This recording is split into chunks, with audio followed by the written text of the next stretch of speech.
C'est collectivement, par l'échange et par la réflexion, que nous pourrons parvenir à régler cette grande question d'alimentation.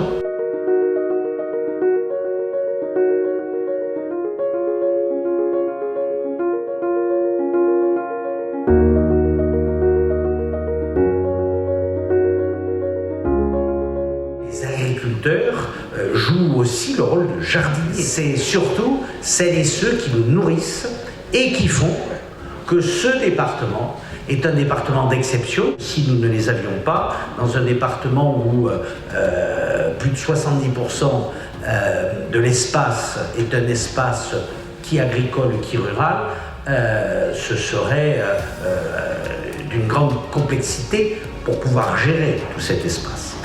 Agir sur la commande publique, c'est ce que nous avons commencé à faire avec CEMIDI, où nous voulons passer d'à peu près 12% de produits locaux à 36%.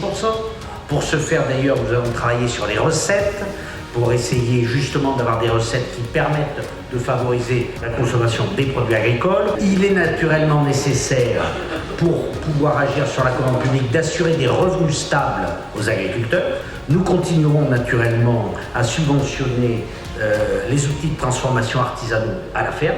Toujours est-il qu'il nous faudra donc fonctionner par cercle concentrique. Il est plus simple de faire venir, et même plus durable, plus développement durable, plus mobilité durable, de faire venir de l'Eure-et-Loir des produits agricoles que de la Seine-et-Marne. Troisièmement, donc, j'indiquais accompagner l'adaptation au changement climatique. Donc ça, ce sont des investissements qui doivent se faire sur le matériel et le bâtiment agricole.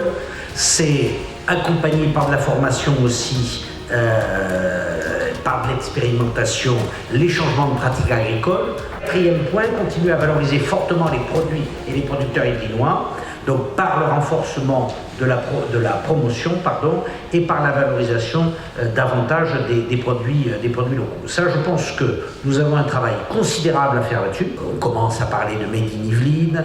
Je pense qu'il nous faut utiliser effectivement les Yvelines, mais peut-être aller même plus loin. Pourquoi ne pas imaginer des lignes des produits autour du château de Versailles? Sur le cinquième point, qui est la modernisation des réponses apportées sur la précarité alimentaire, je pense qu'en matière sociale, les échanges de bonnes pratiques sont la clé de tout. Et c'est vrai que parce que c'est aussi une responsabilité, mes chers collègues du département, à travers les territoires d'action départementale, nous devons donc consolider les partenariats avec les associations, avec les communes, et essayer même de faire venir de nouveaux partenaires. Et puis sur le sixième point, qui est la contribution aux solutions sur l'emploi agricole et le logement des salariés agricoles, nous avons, nous départements, avoir une action plus fine, sans doute plus puissante, avec les outils qui sont les nôtres. Les maires qui sont là le connaissent, Activity, et cette agence est à disposition des communes pour réaliser les travaux dans les communes. Et sur les questions de logement, avec cette agence Activity, on doit pouvoir permettre de susciter aussi des vocations dans le secteur agricole. La nouvelle politique agricole et alimentaire fera l'objet d'un vote du conseil départemental. Elle tiendra compte, bien entendu, je viens de vous l'indiquer, de toutes les propositions qui auront été retenues, qui viendront du groupe de travail. Il me semble déjà qu'avec la trentaine de propositions que j'ai vues, on a dû en retenir une très grande partie, en tout cas celles qui nous semblent les plus réalistes, puisque c'est toujours la difficulté qu'il y a dans la décision publique, dans la décision politique, à passer de l'idéal au concret.